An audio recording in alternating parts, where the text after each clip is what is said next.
बड़ी खबर का रुख कर रहे हैं। बड़ी खबर, एल्विश यादव के घर पर फायरिंग हुई है। दिल्ली से ये बड़ी खबर, सुबह करीब 5 बजे की गोलीबारी की ये घटना है। जानकारी मिल रही है एल्विश यादव के घर पर ये फायरिंग हुई है और सुबह करीब 5 बजे ये गोलीबारी एल्विश यादव के घर के बाहर की गई है। ये बड़ी खबर आपको बता रहे हैं। एल्विश यादव इन्फ्लुएंसर 10 से 12 राउंड गोलीबारी की जानकारी मिल रही है। बड़ी खबर दिल्ली से इस वक्त मिल रही है। सुबह करीब 5 बजे एल्विश यादव के घर पर यह फायरिंग की घटना को अंजाम दिया गया। 10 से 12 राउंड यहां गोलीबारी की गई है। जो शुरुआती दौर की जानकारी निकलकर सामने आ रही है, जैसे जैसे और जानकारी मिलेगी आप तक पहुंचाएंगे। ये बड़ी खबर, Elvish Yadav social media influencer जिनके घर पर यह फायरिंग की गई है और अब कई टीवी प्रोग्राम्स का हिस्सा भी बन चुके हैं एल्विश यादव। उनके घर पर 10 से 12 राउंड फायरिंग की जानकारी मिल रही है। सुबह करीब 5 बजे की यह घटना है जो बताया जा रहा है। और एल्विश यादव उस समय अपने घर पर थे या नहीं, परिवार के कौन कौन लोग थे, अभी इसको लेकर तस्वीर जो है पूरी तरह से साफ नहीं हो पाई है। लेकिन जैसे जानकारियां सामने आएंगी छनकर हम आप तक पहुंचाते रहेंगे। और इस वक्त की जो बड़ी खबर मिल रही है वो दिल्ली से है, देश की राजधानी दिल्ली, जहां पर एल्विश यादव के घर पर करीब 10 से 12 राउंड फायरिंग की खबर मिल रही है। इससे कानून व्यवस्था को लेकर भी सवाल खड़े होते हैं कि दिल्ली में अगर ऐसा हो रहा है तो फिर जो दूर दराज के देहात के इलाके हैं वहां पर क्या स्थिति होगी। और ऐसे में ये करीब 5 बजे गोलीबारी की जानकारी मिल रही है। तो दिल्ली से लगे गुड़गांव वाले घर पर एल्विश यादव के वहां पर फायरिंग की जानकारी है। दिल्ली से सटा हुआ गुड़गांव, जहां पर एल्विश यादव के घर पर गोलीबारी की गई है और सुबह करीब 5 बजे गोलीबारी की घटना को अंजाम दिया गया है। अपडेट यहां पर आपको कर दें कि दिल्ली में नहीं बल्कि गुरुग्राम में एल्विश यादव के घर पर यह फायरिंग की घटना को अंजाम दिया गया है। 10 से 12 राउंड यहां पर गोलीबारी की गई है। कौन लोग थे, कितने लोग थे, क्या कोई सीसीटीवी में रिकॉर्ड हो पाया है, वो तमाम जानकारियां थोड़ी देर में साफ हो जाएंगी। फिलहाल ये पता चल रहा है कि 10 से 12 राउंड वहां पर गोलीबारी की गई है, फायरिंग की गई है। और जानकारी जैसे ही साफ होगी आप तक पहुंचाएंगे। एल्विश यादव के परिवार के कौन कौन लोग घर पर मौजूद थे, क्या ये मामला है, क्या इससे पहले परिवार को कोई धमकी मिली थी, तमाम जानकारियां आप तक पहुंचाएंगे। फिलहाल अभी जो जानकारी मिल रही है उसके मुताबिक एल्विश यादव का गुरुग्राम वाला घर, जहां पर फायरिंग की गई है, 10 से 12 राउंड फायरिंग यहां पर करने की जानकारी मिल रही है। सुबह करीब 5 बजे की यह घटना है। ये बड़ी खबर आपको बता रहे हैं। Elvish Yadav social media influencer, कई टीवी प्रोग्राम्स का हिस्सा भी बन चुके हैं। इससे पहले स्नेक वेनम को लेकर खबरों में आए थे। और अब अहमद बिलाल हमारे सहयोगी हमारे साथ फोन लाइन पर जुड़ रहे हैं। अहमद बिलाल, क्या है पूरी जानकारी, क्या कह रही है पुलिस? जी बिल्कुल अपर्णा, आपको बताना चाहूंगा कि जो यूट्यूब इन्फ्लुएंसर और बॉलीवुड एक्टर एल्विश यादव के घर पर ताबड़तोड़ फायरिंग जो है वो आज सुबह 5 से 6 बजे के बीच की गई है। अज्ञात हमलावरों ने इस वारदात को अंजाम दिया है और इसके बाद तुरंत ही गुरुग्राम पुलिस के जो तमाम आला अधिकारी हैं वो मौके पर पहुंचे हैं और मामले की तफ्तीश में पुलिस जो है वो जुट गई है और आसपास के जो सीसीटीवी फुटेज है उनको खंगाले जा रहे हैं। और आपको बता दें कि अभी इससे कुछ दिनों पहले ही बॉलीवुड सिंगर फाजिल पुरिया जो है उनके ऊपर भी फायरिंग की गई थी। और अब एल्विश यादव के घर पर इस तरीके की फायरिंग की वारदात ने कहीं ना कहीं गुरुग्राम पुलिस के ऊपर भी सवालिया निशान खड़े कर दिए, क्योंकि लॉ एंड ऑर्डर का भी एक जो मसला है वो भी अब खुल करके सामने आ गया है। और आपको बता दें कि जो एल्विश यादव के पिता हैं उनकी तरफ से भी ये बताया गया है कि सुबह 5 से 6 बजे के बीच कुछ अज्ञात हमलावर आए थे और उन्होंने ताबड़तोड़ तरीके से उनके घर के ऊपर जो फायरिंग की वारदात है उसको अंजाम दिया है। और 4 से 5 राउंड गोलियां जो है वो एल्विश यादव के घर के बाहर जो है वो दागी हैं। तो अभी इस मामले में और जानकारी जो है वो पुलिस की तरफ से जुटाई जा रही है, उन अज्ञात हमलावरों की तलाश की जा रही है और सबसे महत्वपूर्ण जो आसपास के जो सीसीटीवी कैमरे के फुटेजेस हैं उनको भी सीक्वेंसिंग में जो है वो उनको देखा जा रहा है, ताकि पता चल सके कि जो अज्ञात हमलावर हैं वो किस रूट से आए थे और किस रूट से वो फायरिंग करने के बाद भाग गए हैं। और इसके अलावा एक अहम पहलू ये भी है कि क्या फायरिंग करने से पहले उन्होंने हमलावरों ने किसी तरीके की क्या कोई रेकी की थी, क्या एल्विश यादव के घर का चक्कर उन्होंने पहले से भी लगाया था। तो कहीं ना कहीं एल्विश यादव भी अब गैंगस्टरों के निशाने पर आज जो है वो आ गए हैं। इस घटना से साफ तौर पर यही पता चलता है। लेकिन एक बड़ी समस्या जो है वो गुरुग्राम पुलिस की कार्यशैली पर उठती है, क्योंकि कुछ दिनों पहले ही बॉलीवुड सिंगर फैजलपुरिया पर भी इसी तरीके की फायरिंग जो है वो की गई थी जब वो अपनी गाड़ी से जा रहे थे। तो आपको बता दें कि सुबह 5 बजे से 6 बजे के बीच में ये वारदात जो है वो हुई है सेक्टर 56 गुरुग्राम स्थित घर पर जो है वो। हालांकि आपको ये भी बता दें कि जो अभी जानकारी मिल रही है हमें कि एल्विश यादव जो है वो अभी घर पे मौजूद नहीं थे, लेकिन उन केयर टेकर जो है वो जरूर था घर पे। और आसपास के जो लोग हैं वो कहीं ना कहीं इस वारदात के बाद दहशत में आ गए हैं। लेकिन आपको ये बताना चाहूंगा कि पुलिस जो है इस मामले की तफ्तीश में जुटी हुई है। पढ़ना अहमद बिलाल, क्या इस बात को लेकर कोई जानकारी मिल पाई है कि परिवार की ओर से कुछ बताया गया हो कि कोई इससे पहले कोई धमकी, कोई इस तरह की शिकायत उनकी तरफ से दी गई हो, क्योंकि एल्विश यादव घर पर नहीं थे, इससे डराने के मकसद से गोलीबारी की गई हो? जी बापन्ना, बिल्कुल आपको बताना चाहूंगा कि अभी तक जो पुलिस जो है इस मामले की पूरी तफ्तीश में जुटी हुई है। लेकिन कहीं ना कहीं जिस तरीके से इससे पहले भी बॉलीवुड सिंगर्स और जो इन्फ्लुएंसर हैं उनको भी निशाना बनाया जा रहा है गैंगस्टरों की तरफ से, तो कहीं ना कहीं एक उगाही का मामला जो है वो सामने जो है वो जरूर आ रहा है कि धमकाने के इरादे से ही, खौफ पैदा करने के इरादे से ही इस तरीके की वारदात को जो है वो अंजाम दिया जा रहा है। अब गुरुग्राम पुलिस के लिए एक बड़ी चुनौती ये जरूर है कि वो जल्द से जल्द जो ये अज्ञात हमलावर हैं उनकी जो है वो पहचान कर सके। लेकिन एक बड़ी घटना जो है वो गुरुग्राम के सेक्टर 56 स्थित जो एल्विश यादव है उनके घर से सामने आ रही है, जहां पर आज सुबह ताबड़तोड़ फायरिंग जो है वो की गई है और 4 से 5 राउंड गोलियां जो है वो जो दागी गई हैं हमलावरों की ओर से। अभी फिलहाल की स्थिति में आपसे अवगत कराऊं तो आला अधिकारी गुरुग्राम पुलिस के वहां स्पॉट पर मौजूद है।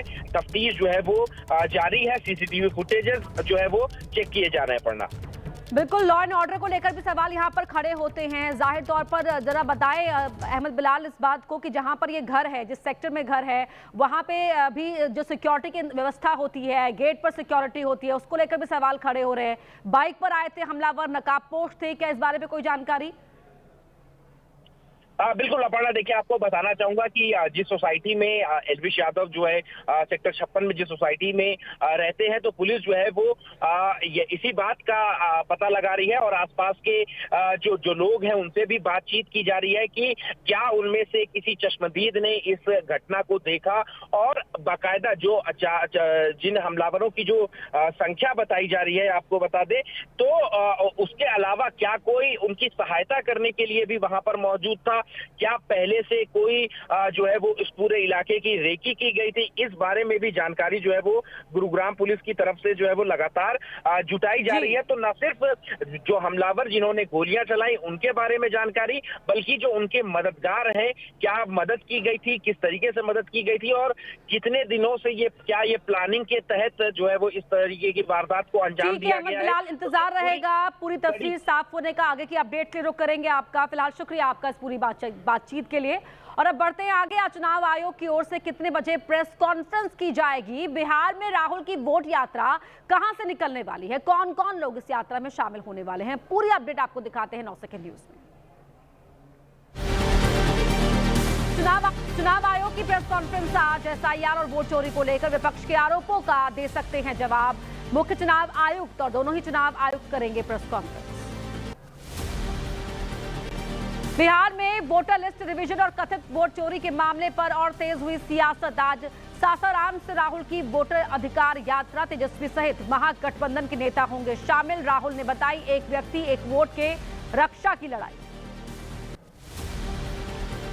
सासाराम से आज से राहुल की वोटर अधिकार यात्रा 16 दिन में 25 जिलों के जरिए 1300 किलोमीटर की तय होगी दूरी। 1 सितंबर को यात्रा के समापन पर पटना में होगी वोटर अधिकार रैली। बिहार के नेता प्रतिपक्ष तेजस्वी यादव का आरोप, लोकतंत्र में छीनी जा रही लोगों की वोट डालने और सरकार चुनने की आजादी, इससे बड़ी विडंबना और क्या हो। कांग्रेस नेता पवन खेड़ा का बीजेपी पर निशाना, कहा नहीं सफल होने देंगे वोट का अधिकार छीनने की साजिश, इसी वजह से राहुल निकाल रहे हैं मतदाता अधिकार यात्रा। बीजेपी प्रवक्ता अजय आलोक का राहुल गांधी की वोटर अधिकार यात्रा पर निशाना, कहा बिहार में अव्यवस्था फैलाने आ रहे हैं राहुल गांधी, गठबंधन सिर्फ टूल किट तक सीमित। बीजेपी नेता कैलाश विजयवर्गीय का राहुल पर निशाना, कहा एसआईआर पर कांग्रेस का झूठा नैरेटिव बेनकाब, घुसपैठियों से मतदान कराना क्या वोट चोरी नहीं है। राहुल गांधी की मतदाता अधिकार यात्रा पर बिहार के मंत्री संजय सरावगी का तंज, कहा बाढ़ वाले क्षेत्र में जाए राहुल गांधी, वोटर लिस्ट से नाम काटना संवैधानिक व्यवस्था। सियासी दलों के आरोपों पर चुनाव आयोग ने कहा कुछ दलों ने गलतियों को चिन्हित करने के लिए सही समय पर नहीं की मतदाता सूचियों की जांच, सही समय में मुद्दा उठाते तो मिलती मदद। चुनाव आयोग के आरोप पर केसी वेणुगोपाल ने कहा सियासी दलों और बीएलए की नहीं हो सकती वोट चोरी पकड़ने की जिम्मेदारी, क्यों वोटर लिस्ट देने से चुनाव आयोग कर रहा है इनकार। बिहार एनडीए की प्रेस कॉन्फ्रेंस आज, गठबंधन में शामिल सभी दलों के प्रदेश अध्यक्ष प्रेस कॉन्फ्रेंस में होंगे शामिल। हर घर महिला संवाद कार्यक्रम की गाड़ियों का काफिला भी करेंगे रवाना। दिल्ली लौटने पर शुभांशु शुक्ला का किसने किया स्वागत, आज बीजेपी किस मुद्दे पर अहम बैठक करने जा रही है। दिल्ली को आज पीएम मोदी कौन सी सौगात देने वाली हैं, पूरी अपडेट जानिए 9 सेकंड न्यूज में। अंतरिक्ष यात्री शुभांशु शुक्ला का दिल्ली में हुआ भव्य स्वागत। 18 अगस्त को पीएम मोदी से कर सकते हैं मुलाकात। प्रधानमंत्री से मिलने के बाद गृहनगर लखनऊ जा सकते हैं शुभांशु शुक्ला। अंतरिक्ष कार्यक्रम को लेकर सोमवार को लोकसभा में विशेष चर्चा, विकसित भारत 2047 के लिए अंतरिक्ष कार्यक्रम की अहम भूमिका पर बहस। शुभांशु के स्पेस स्टेशन जाने और देश की प्रगति पर होगी चर्चा। उपराष्ट्रपति पद के उम्मीदवार के चयन के लिए बीजेपी संसदीय बोर्ड की बैठक आज, उम्मीदवार के नाम को दिया जाएगा अंतिम रूप। पीएम मोदी, शाह, नड्डा, राजनाथ सिंह समेत बोर्ड के मेंबर्स होंगे शामिल। दिल्ली एनसीआर को भीड़भाड़ से मुक्त करने की सरकार की योजना, पीएम मोदी आज करेंगे राजमार्ग परियोजनाओं का उद्घाटन। दिल्ली से नोएडा एयरपोर्ट पहुंचने में अब लगेंगे सिर्फ 20 मिनट। दिल्ली के रोहिणी में करीब 11,000 करोड़ रुपए की 2 राजमार्ग परियोजनाओं का उद्घाटन, पीएम जनसमूह को भी करेंगे संबोधित। नए रोड से बहादुरगढ़ सोनीपत तक होगी सीधी पहुंच। कोलकाता में फिल्म द बंगाल फाइल्स के ट्रेलर रिलीज के दौरान हंगामा, बीजेपी नेता मिथुन चक्रवर्ती ने कहा आश्चर्यचकित हूं कि आईटीसी होटल में ऐसा कैसे हुआ, फिल्म होगी रिलीज। टीएमसी नेता कुणाल घोष ने कहा विवेक अग्निहोत्री में दम नहीं कि बना सके Gujarat UP MP files. BJP के नैरेटिव के लिए कभी कश्मीर, कभी केरल, कभी बंगाल को करते हैं टारगेट और बदनाम। बीजेपी नेता शुभेंदु अधिकारी ने कहा सच्चाई सामने आने के लिए विवेक अग्निहोत्री का आभार। गुंडा पुलिस है पश्चिम बंगाल की पुलिस, यहां पुलिस और चरमपंथियों में कोई अंतर नहीं। सियासत से जुड़ी कुछ और अहम खबरों का करते हैं रुख 9 सेकंड न्यूज में। एसपी से निकाले जाने के बाद सीएम योगी से मिली विधायक पूजा पाल, एसपी प्रमुख पर साधा निशाना, कहा अब बदल गए हैं अखिलेश, जिन्होंने न्याय दिलाया उनकी तारीफ करने में क्या गलत। विधानसभा के पूर्व अध्यक्ष माता प्रसाद पांडे का बीजेपी पर निशाना, कहा जो वोट ना दे बीजेपी उसे बताती है घुसपैठिया। छांगुर मामले पर कहा दोषी है तो क्यों नहीं करती सरकार कार्रवाई। एनसीईआरटी के विशेष पाठ में बताया जिन्ना कांग्रेस माउंटबेटन भारत विभाजन के गुनहगार। एनसीईआरटी के दोनों विशेष पाठ नियमित पाठ्य पुस्तकों का हिस्सा नहीं। एनसीईआरटी के विशेष पाठ पर बोली कांग्रेस, हिंदू महासभा और मुस्लिम लीग की जुगलबंदी की वजह से हुआ बंटवारा। 1938 में हिंदू महासभा ने कहा था साथ नहीं रह सकते हिंदू मुसलमान। बंटवारे पर एनसीईआरटी का स्पेशल लेसन, बीजेपी ने कहा बंटवारे के कड़वे सच को सिलेबस में किया गया शामिल। किसकी वजह से हुआ विभाजन, ये जानने का युवा पीढ़ी को हक। एनसीईआरटी के स्पेशल लेसन पर टीएमसी नेता कुणाल घोष ने कहा, जो बीजेपी आजादी की लड़ाई में कहीं भी नहीं थी, वो लोग बदलना चाहते हैं आजादी की लड़ाई की कहानी। एआईएमआईएम प्रमुख असदुद्दीन ओवैसी का आरोप, सत्ता में रहने के दौरान इतिहास बदलते रहे आरएसएस और बीजेपी। बंटवारे के समय करीब 3% मुसलमानों के पास था वोटिंग का अधिकार। कांग्रेस नेता बीके हरिप्रसाद ने आरएसएस को बताया भारतीय तालिबान। कहा, श्यामा प्रसाद मुखर्जी ने पेश किया था बंगाल विभाजन का प्रस्ताव। जिन्ना सावरकर मानते थे दोनों ही धर्मों को अलग राज्य की आवश्यकता। बीके हरिप्रसाद के बयान पर बीजेपी नेता यासिर जिलानी का पलटवार। कहा, एओयूम की पार्टी के नेता की ऐसी बात पर आएगी हंसी, जिनको आरएसएस पर संशय वो सुबह सुबह शाखा में आए। बीजेपी नेता शाहनवाज हुसैन ने आरएसएस को बताया देश की सेवा करने वाला संगठन। कहा, आरएसएस ने पूरे देश में समाज सेवा में दिया योगदान। ऐसी संस्था के बारे में इस तरह की बयानबाजी दुर्भाग्यपूर्ण।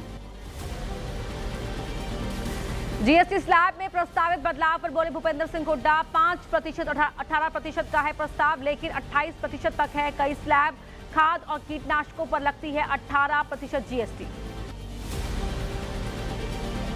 जीएसटी के प्रस्तावित बदलावों पर कांग्रेस नेता हरीश रावत ने कहा, जीएसटी स्लैब को कांग्रेस पहले से ही बता रही है गलत। बिहार चुनाव नजदीक आया तो प्रधानमंत्री को समझ में आया। 9 सेकंड न्यूज में अब वक्त है अपराध जगत की खबरों को जान लेने का।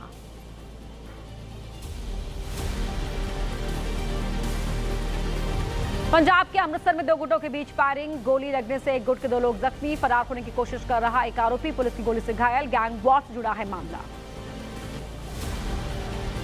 गुरुग्राम के शीतला माता रोड पर लोन कंपनी के ऑफिस में लूटपाट। कैश और सोना लूटकर फरार हुए बदमाश। वारदात में 4 से 5 लुटेरे थे शामिल। छानबीन कर रही है पुलिस। छत्तीसगढ़ के राजनांद गांव में सनकी आशिक की साजिश। लड़की के पति को रास्ते से हटाने के लिए स्पीकर के अंदर छिपाकर भेजा बम। 7 आरोपी गिरफ्तार। पश्चिम बंगाल के सिंगूर में नर्सिंग होम में लटकता मिला नर्स का शव। परिवार ने जताई हत्या की आशंका। पुलिस ने मामला दर्ज कर 2 लोगों को किया गिरफ्तार। पद्मश्री बुला चौधरी के घर चोरी का मामला। पुलिस ने एक शख्स को किया गिरफ्तार। पुलिस ने किया ज्यादातर पदक बरामद करने का दावा। हुगली के हिंद मोटर स्थित पैतृक घर से हुई थी चोरी। मध्य प्रदेश के धार में दिन दहाड़े चाकूबाजी की घटना। बदमाशों ने एक युवक पर किया चाकू से हमला। सीसीटीवी के आधार पर बदमाशों का सुराग तलाश रही है पुलिस। ओडिशा के एक आश्रम में महिला के साथ रेप। महिला की शिकायत पर आश्रम के साधु के खिलाफ मामला दर्ज। पुलिस ने साधु मधु मंगल को किया गिरफ्तार। हरियाणा के भिवानी में बेरहमी से निजी स्कूल टीचर की हत्या। परिवार वालों के हंगामे के बाद सीएम ने लिया संज्ञान। एसपी का ट्रांसफर। 6 पुलिसकर्मी सस्पेंड। यूपी के मीरापुर में युवक की पिटाई का वीडियो हुआ वायरल। कार और बाइक की टक्कर के बाद हुआ था विवाद। मौके पर पहुंची पुलिस ने युवक की कर दी पिटाई। 10 दिन पुरानी घटना का वीडियो हुआ वायरल। पंजाब के बरनाला में चोरों ने बिजली ग्रिड को बनाया निशाना। 105 बैटरी, एक गाड़ी की लूटपाट। कर्मचारियों को बंधक बनाकर की लूट। चोरी कर भाग रहे चोरों का वाहन खेत में पलटा। पंजाब के होशियारपुर में 6 साल के बच्चे की हत्या। सौतेले पिता पर हत्या का आरोप। पुलिस ने आरोपी को गिरफ्तार किया।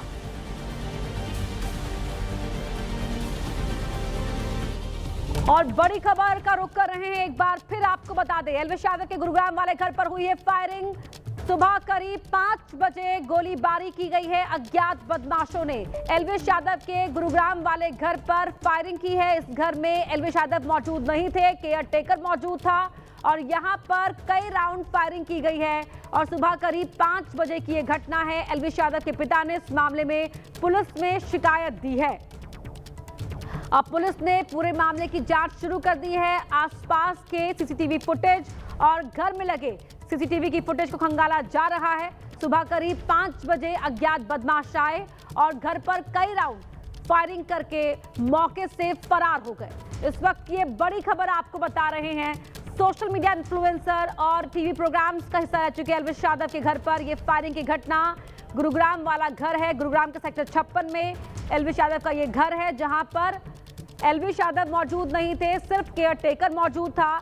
बदमाशों ने कई राउंड फायरिंग की है और अब एल्विश यादव के पिता ने इस पूरे मामले की जानकारी पुलिस को दी है, शिकायत दी है। 10 से 12 राउंड फायरिंग की गई है, ये बताया जा रहा है। बड़ी खबर आपको बता रहे हैं, इससे पहले फाजिलपुरिया पर हुई फायरिंग और अब एल्विश यादव के घर पर यह फायरिंग की घटना कई सवाल खड़े करती है। गुरुग्राम पुलिस के काम करने के तरीके, सुरक्षा व्यवस्था को लेकर भी अब सवाल उठ रहे हैं। क्या इससे पहले परिवार को कोई धमकी मिली थी, एल्विश यादव की तरफ से कोई शिकायत दी गई थी, इसको लेकर भी जांच पड़ताल की जा रही है। कौन थे ये लोग, कितनी संख्या में थे, क्या नकाबपोश बदमाश थे, अभी इसको लेकर तस्वीर पूरी तरह साफ नहीं हो पाई है। पुलिस तफ्तीश कर रही है। अहमद बिलाल हमारे सहयोगी फोन लाइन पर जुड़ गए हैं। अहमद बिलाल, क्या कह रही है पुलिस अभी और क्या कुछ जानकारी, क्या अपडेट? जी बिल्कुल अपर्णा, देखिए आपको बताना चाहूंगा कि जो गुरुग्राम पुलिस के मुताबिक सुबह करीब 5:30 बजे के करीब जो ये फायरिंग है वो यूट्यूबर एल्विश यादव के घर के बाहर हुई है। 3 बदमाश जो है वो बाइक पर सवार होकर के आए थे, जिसमें से 2 बदमाशों ने फायरिंग की, जबकि एक जो बदमाश है वो बाहर गेट पर मौजूद था। आपको ये भी बता दें पढ़ना कि जब ये फायरिंग अज्ञात हमलावरों ने की तो उस वक्त एल्विश यादव जो है वो घर पे मौजूद नहीं थे। हालांकि एल्विश यादव का परिवार, उनके पिता, वो जो है घर पे जरूर मौजूद थे। और इसके अलावा आपको ये भी बता दें कि जो फायरिंग है वो एल्विश यादव के घर के ग्राउंड फ्लोर और फर्स्ट फ्लोर पर हुई है।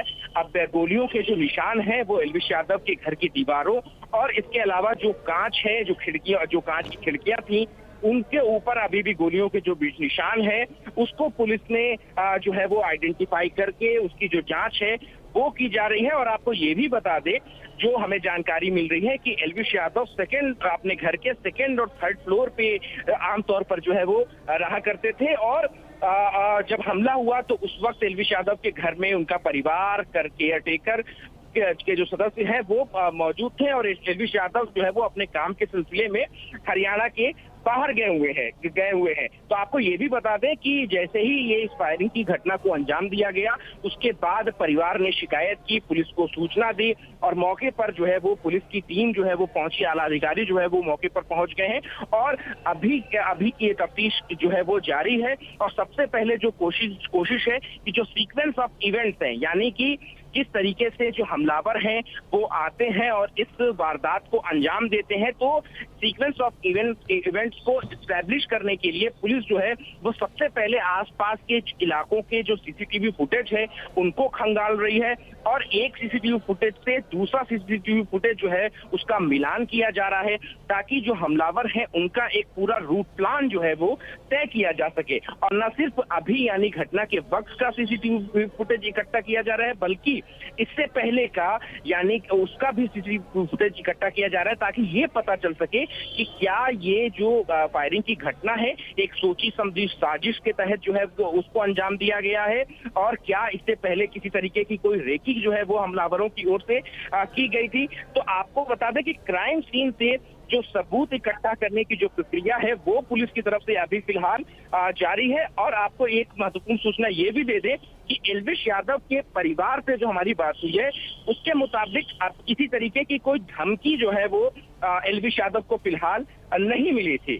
तो आपको ये बता दूं कि जो अभी जानकारी आ रही है कि तकरीबन 12 राउंड की जो फायरिंग है वो एल्विश यादव के घर पर की गई थी। तो साफ तौर से सबसे पहले एक सवालिया निशान जो है वो गुरुग्राम पुलिस के लॉ एंड ऑर्डर पर भी उठता है, क्योंकि जैसा मैंने पहले ही बताया कि अभी कुछ दिनों पहले ही जो मशहूर सिंगर हैं फाजिलपुरिया, जब वो अपनी गाड़ी से जा रहे थे, हाईवे पर थे, तो उनकी गाड़ी पर भी फायरिंग को अंजाम दिया गया था। और अब उसके कुछ दिनों बाद ही एल्विश यादव के घर पर इस तरीके से तकरीबन 12 राउंड यानी 1 दर्जन राउंड फायर करने की जो घटना है वो कहीं ना कहीं जो इलाके हैं के आसपास के लोगों में दहशत पैदा करती है। और जाहिर तौर पर ये बात को भी स्टैब्लिश करती है कि जो एल्विश यादव है वो भी अब गैंगस्टरों के निशाने पर है। और ये साफ तौर से जाहिर होता है कि ये जो डराने की ये खौफ पैदा करने के लिए और धमकाने के लिए इस घटना को जो है वो अंजाम दिया गया था। तो अभी फिलहाल पुलिस की तरफ से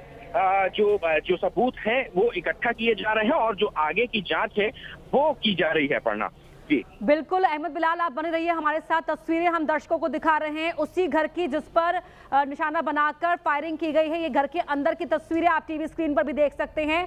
बाहर से जो बाइक पर 3 बदमाश आए थे, पीछे बैठे 2 बदमाशों ने ये गोलीबारी की है और कहां कहां गोली आकर लगी है वो आप इन तस्वीरों में देख सकते हैं। मौके पर पुलिस के बड़े अधिकारी पहुंच चुके हैं। पूरे मामले की तफ्तीश की जा रही है। आसपास लगे कैमरों को भी जो फुटेज है वो खंगाली जा रही है। इसके अलावा जो घर में कैमरे लगे हुए थे उसकी फुटेज भी खंगाली जा रही है। दरवाजों पर, शीशे पर जहां जहां गोली टकराई है वो निशान आप टीवी स्क्रीन पर देख पा रहे हैं। एल्विश यादव अपने घर पर नहीं थे, वो काम के सिलसिले में हरियाणा से बाहर है, लेकिन परिवार के अन्य लोग यहां मौजूद थे। केयरटेकर मौजूद था और सुबह करीब 5:30 बजे के आसपास फायरिंग की घटना हुई है और करीब 10 से 12 राउंड यहां पर फायरिंग की गई है, जिसके बाद जो दूसरे लोग हैं इस पूरे एरिया के वो भी दहशत में आ गए हैं। इससे पहले कोई शिकायत परिवार की ओर से नहीं दी गई थी, किसी तरह की कोई धमकी परिवार को नहीं मिली थी, ना ही एल्विश यादव को मिली थी। और ऐसे में अब पुलिस इस पूरे मामले की जांच कर रही है, लेकिन सवाल गुरुग्राम पुलिस के इस्तकबाल पर भी खड़े हो रहे हैं कि किस तरह से लगातार एक के बाद एक नई घटना हो रही है जो बता रही है कि यहाँ बदमाशों के मन में पुलिस का, खाकी का कोई खौफ फिलहाल नजर नहीं आ रहा है। ये तस्वीरें आप टीवी स्क्रीन पर एल्विश यादव के घर की देख रहे हैं। अहमद बिलाल हमारे सहयोगी हमारे साथ लगातार जुड़े हुए हैं। अहमद बिलाल, जिस तरह से आपने बताया कि इस बिल्डिंग के दूसरे और तीसरे फ्लोर पर अक्सर एल्विश यादव रहा करते थे, तो क्या इन्हीं फ्लोर्स को टारगेट किया गया बदमाशों की ओर से या पूरे घर पर ही फायरिंग की गई है? बिल्कुल, देखिए आपको बताना चाहूंगा कि अपर्णा की सुबह तकरीबन 5:30 बजे के करीब ये फायरिंग की घटना हुई है। तो अभी फिलहाल पुलिस की तरफ से ये बात जो है वो वेरीफाई की जा रही है कि जो हमलावर हैं उनके पास क्या जानकारी मौजूद थी, क्या उन्होंने पहले से रेकी की थी, क्या उन्हें ये पता था कि एल्विश यादव कब घर पे रहते हैं या जब वो हमला करने जाएंगे तो वो उस वक्त घर पे रहेंगे कि नहीं रहेंगे। ठीक है, जैसे वक्त आगे बढ़ेगा तमाम चीजें सामने आ पाएंगी, साफ कर पाएगी पुलिस। बहुत धन्यवाद अहमद बिलाल आपका इस पूरी बातचीत के लिए। और आइए अब आगे बढ़ेंगे, लेकिन उससे पहले नजर इस वक्त की हेडलाइंस पर।